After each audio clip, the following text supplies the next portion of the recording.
Let's start with a fact that feels like a plot twist in your own life story. That deep magnetic pull you feel when you see an image of a foggy forest path vanishing into the mist isn't just about aesthetics or a vague sense of calm. It is, according to a growing body of interdisciplinary research, spanning neuroscience, environmental psychology, and even cardiology, a profound physiological and psychological signal. Your brain and body are literally screaming for this specific environment because it represents one of the most potent antidotes to the modern world we've ever discovered. Think about it. When was the last time you genuinely felt lost? Not lost in anxiety or to-do lists, but physically, wonderfully lost. In a space with no notifications, no straight lines, and no demands. For most of us, it's been years, maybe decades. Yet, our ancestors spent 99% of their evolutionary history in exactly these kinds of nonlinear,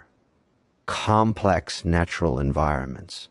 This isn't poetic nostalgia. This is a genetic mismatch. The fog, far from being a mere visual filter, is critical. It acts as a natural soft focus lens, simplifying the overwhelming visual noise of the modern world. The glaring ads, the sharp architectural edges, the endless stream of high-definition screens. A Shuishuan study published in the International Journal of Environmental Research and Public Health found that exposure to mysterious landscapes characterized by elements like fog, partial occlusion, and winding paths led to a 40% greater reduction in cortisol levels compared to clear, open vistas. The fog introduces what psychologists call soft fascination. It demands a little attention. You have to watch your step. The world is muted, but it frees up immense cognitive resources for reflection. Your prefrontal cortex,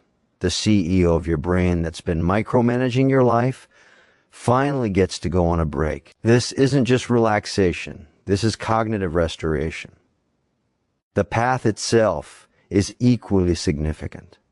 Unlike a road or a city grid, a forest path is fractal. Its edges are irregular, its coarse ones, and its details repeat in patterns at different scales. The shape of a leaf echoes the shape of the tree, which echoes the shape of the canopy. Fractal patterns, prevalent in nature but absent in most human-made environments, are processed by our visual system with remarkable efficiency, inducing a state of low stress, high engagement. NASA has even studied the use of fractal art to reduce stress in astronauts on prolonged missions. So, when you gaze at that path, disappearing into the gray, you are not looking at a random, pretty picture. You are looking at a deep-seated, data-backed prescription for your well-being. Your subconscious isn't whispering, "That's nice." It's shouting, "Go there." We need that to survive what's coming next. And what's coming next in this video is an understanding of why this specific scene taps into our oldest stories and deepest fears, transforming simple anxiety into something far more useful. But before we step onto that path together, I need you to do something for you. If this idea that your love for that image is a biological imperative resonates with you, hit that like button right now. It tells me you're ready to go deeper. And consider subscribing, because this journey is long, winding, and full of revelations you won't find anywhere else. We're just getting started. Now let's take our first step onto that damp, earthy path. The crunch underfoot, the cool, moisture-laden air filling your lungs. This is where the data gets personal. That foggy forest isn't just a passive painting. It's an active, breathing, therapeutic instrument. Let's talk about the air you're not breathing right now. In your room, you're likely breathing a cocktail of volatile organic compounds, from paints, plastics, and cleaners, with a static level of low-grade carbon dioxide that can impair decision-making by up to 50%, as per a Harvard Business School study. Now, switch the scene. That fog in a temperate forest is often hanging amid a silent, invisible shower. Trees, particularly conifers like pines and furs often found in such misty landscapes release phytoncides, antimicrobial, volatile organic compounds that are part of their defense system. For us, they are medicine. A seminal series of studies in Japan on Shinrin-yoku, or forest bathing, found that inhaling these compounds increases our body's natural killer, NK cells, a type of white blood cell that fights viruses and cancer, by over 50%. This boost can last for a month after a weekend visit. The fog here is not a barrier, it's a delivery system, suspending these compounds, making every breath a dose of airborne therapy. Then there's the soundscape, or rather, the profound lack of certain sounds. The forest fog often comes with a natural audio dampener. It absorbs the distant rumble of traffic, the jarring shouts of human activity, leaving you with what bioacoustic experts call a biophony, the rustle of leaves, the drip of water, the distant call of a bird. Research from Brighton and Sussex Medical School found that listening to natural sounds, as opposed to artificial ones, decreased the body's sympathetic fight-or-flight response and increased its parasympathetic rest and digest response. But the path is the true guide. It offers what psychologists term prospect and refuge.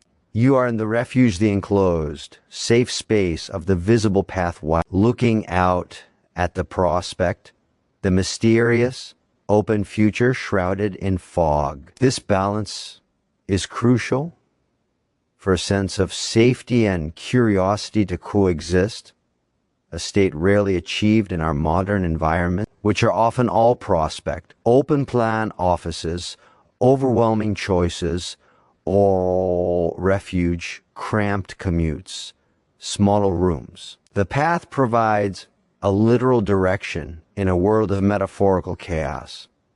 It says, you don't need to see the final destination. You just need to take the next step. This reduces the cognitive load of infinite choice, a primary source of contemporary anxiety. Every step is a micro-accomplishment, releasing tiny doses of dopamine, not from a notification, but from genuine embodied progress. You are not scrolling, you are tracing. You are not consuming a path created by an algorithm. You are writing your own with your feet.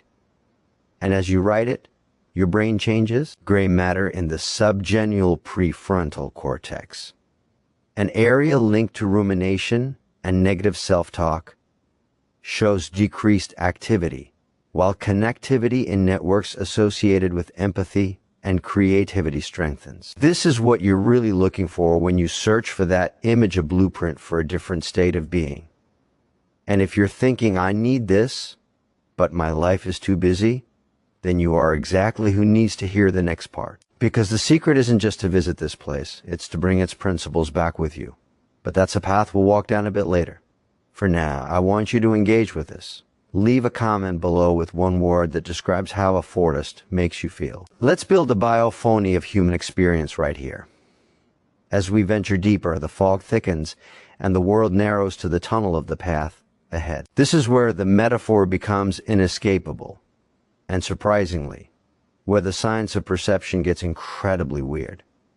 That path disappearing is the ultimate symbol of the unknown, and your reaction to it is a real-time Rorschach test for your relationship with uncertainty. Neurologically, your brain is a prediction machine. It spends colossal energy trying to forecast the next second, minute, and day. The modern world, with its calendars and schedules, gives it a false sense of predictive control. A foggy forest path shatters that. It presents what's called legibility at your feet, clear, defined ground, but complete illegibility just 20 feet ahead. This forced surrender of prediction is initially stressful, triggering a small amygdala response, the fear center. But then, something beautiful happens. Without the ability to predict, your brain is forced to switch from top-down processing, applying old models to bottom-up processing, taking in raw, new sensory data. You start to see the velvet green of moss on the bark, not just tree. You hear the complex layers of drip sounds, not just water. You are thrust into the present moment with an intensity that years of meditation strive for. This state has a name: perceptual immersion. It's the foundation of mindfulness, but achieved not through effort, but through environmental design. Now, let's talk about the data behind the disappearing act. The fog creates a visual phenomenon known as aerial perspective, where contrast and color saturation decrease with distance. Our brains are hardwired to interpret this diminishing detail as vast distance. So even if the path physically ends 100 yards away, the fog makes it feel like it journeys into infinity. This taps into the sublime, the feeling of awe we experience in the face of vast, transcendent nature. Research from UC Berkeley's Greater Good Science Center shows that experiencing awe, even in small doses, reduces inflammation markers, increases feelings of connectedness, and makes you feel like you have more time available. That single image isn't just calming, it's awe-inducing. It gives you a temporal illusion of abundance. Furthermore, the winding nature of the path is critical. A 2020 study in the journal Science on the aesthetics of environmental design found that participants consistently rated curved paths in natural settings as more beautiful and relaxing than straight ones. But the twist? They also reported a stronger desire to explore them. The curve suggests a revelation, a promise of something just out of sight. It activates our innate curiosity drive, the same system that makes us scroll for new information. But here, it's focused on the real, physical world. This is the antidote to doom scrolling. You are replacing the infinite, anxiety-inducing digital scroll with a finite, curiosity-driven physical one. Every bend is a new tweet from nature, a new piece of content that is coherent, meaningful, and part of a whole story. You are not being algorithmically led into rage or envy. You are being gently pulled by the land itself into wonder. And wonder, as it turns out, is a highly efficient cognitive state for problem solving and creativity. Your brain, freed from predicting, starts connecting disparate ideas in new ways. This is why so many breakthroughs, from scientific concepts to plot lines for novels, happen on walks. The foggy path is the ultimate creativity incubator. But what happens when this path, this metaphor, leads you not just to a clearing, but to a confrontation with something much older? That's where we're headed next. And if this exploration of how uncertainty can become your greatest tool for presence is making you see that image differently, share this video with one person who needs that perspective today. The fog grows denser now, and the familiar world feels 1,000 miles away. This is the heart of the experience, where the psychological merges with something almost mythological. That path isn't just a neurological reset button.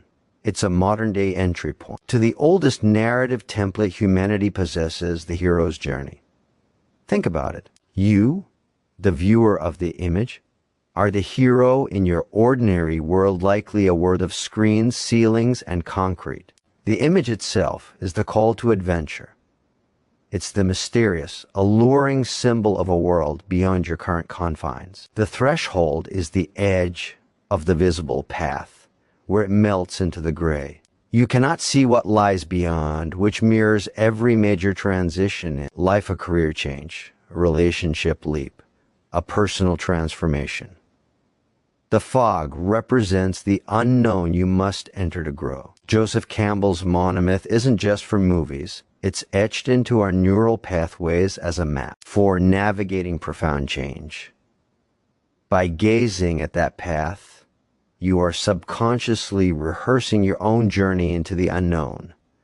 This isn't escapism, it's narrative preparation. Data from neuronarratology shows that when we engage with stories that follow this deep structure, our brains don't just process language, they simulate the experiences. Your motor cortex lights up as if you were walking. Your olfactory cortex might activate with the imagined scent of damp earth. You are, in a very real sense, taking a virtual journey. Now let's layer in a more primal thread, the concept of terra incognita, unknown land. For millennia, forests were the ultimate terra incognita on the edges of settlements, places of danger, resources, magic, and transformation in folklore. The fog amplifies this. It recreates the conditions of the liminal space, a transitional, in-between place where the normal rules are suspended. In rituals across cultures, from vision quests to rites of passage, initiates are taken to such ambiguous places to shed their old identity and gain a new one. When you immerse yourself in this foggy forest imagery, you are tapping into that archaic programming for personal renewal. There's a biochemical parallel here as well. The mild, manageable stress induced by the slight peril of the unknown path, the damp, the unsure footing. The reduced visibility triggers a positive stress response called eustress. This releases neurochemicals like brain-derived neurotrophic factor BDNF, which acts like fertilizer for your brain cells, strengthening neuroconnections and promoting neuroplasticity. You are quite literally growing your brain by engaging with this metaphor of the journey. The forest path, therefore, becomes a mnemonic landscape of physical space that helps you remember how to be human in the deepest sense. It reminds you that you are an explorer, a resilient being capable of navigating obscurity, that progress isn't always linear and visible, and that the most important discoveries are often made when you can't see the final goal.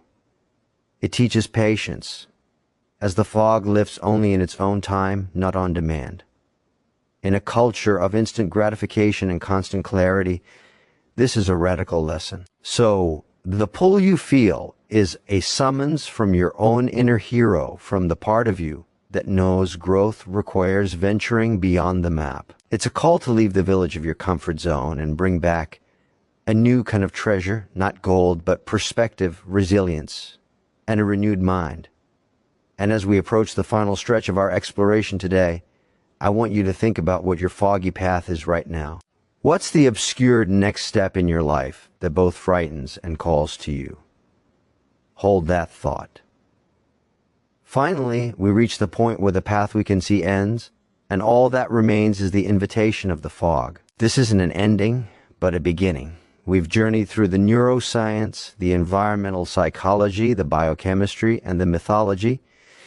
Now we arrive at the most important question. How do you integrate this? You don't need to book a flight to a remote temperate rainforest tomorrow, though if you can, do it. The power of this image is that it provides a template for building foggy forest paths into your daily life. It's about capturing the conditions, not just the location. Start with microdoses of perceptual immersion.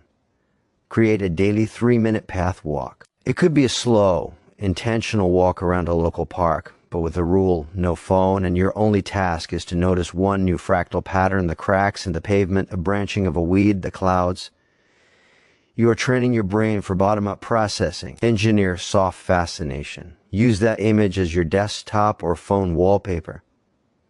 Let it be a visual reset button between tasks. Studies on micro-restorative experiences show that even a 40-second glance at a natural scene can significantly replenish attention levels.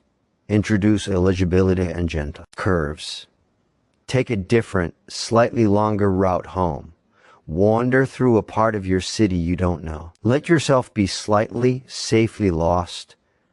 The goal is to break the predictive tyranny of your daily routine. Bring the fight insides to you. Fill your living space with air-purifying plants like snake plants, peace lilies, or English ivy. Research from the NASA Clean Air Study confirms their mood-boosting, air-cleaning effects. It's an indoor forest path. Most crucially, reframe your relationship with fog, both literal and metaphorical. When faced with uncertainty in a project, a relationship, or your future, instead of panicking for immediate clarity, say, I'm on a foggy forest path. I can see the next step. That's enough. This cognitive reframing, backed by data from resilience research, reduces anxiety and improves decision-making quality. You are using the metaphor as a psychological tool. Finally, Become an advocate for the real thing. Support reforestation projects and the protection of old-growth forests. These aren't just carbon sinks. They are the planet's libraries of psychological restoration. The origin points of these deep healing patterns, we protect them not only for the climate, but for the human spirit. So, the next time you see that image of foggy forest path disappearing into the distance, see it for what it truly is: a mirror, a map, a medicine, and a mentor. It is a mirror reflecting your innate need for mystery and growth, a map for navigating life's inevitable uncertainties, a medicine for a cognitively overloaded, chronically inflamed world, and a mentor teaching you that sometimes the most profound progress is made not in the glaring light of certainty, but in the gentle, gray embrace of the not knowing, one deliberate, curious step at a time. And this is my final, most important call to action for you. This video was a path we walked together, but the real journey starts now. I want you to take one single action today that embodies this idea. It could be as simple as changing your wallpaper, taking a 3-minute focused walk, or leaving a comment below stating one foggy path you're committing to walking in your own life. Let's create a community of pathfinders right here. Hit subscribe to join me for more deep dives into the hidden science of everyday beauty, but more importantly, go out and find your path. The fog is waiting, and it is friendlier than you think.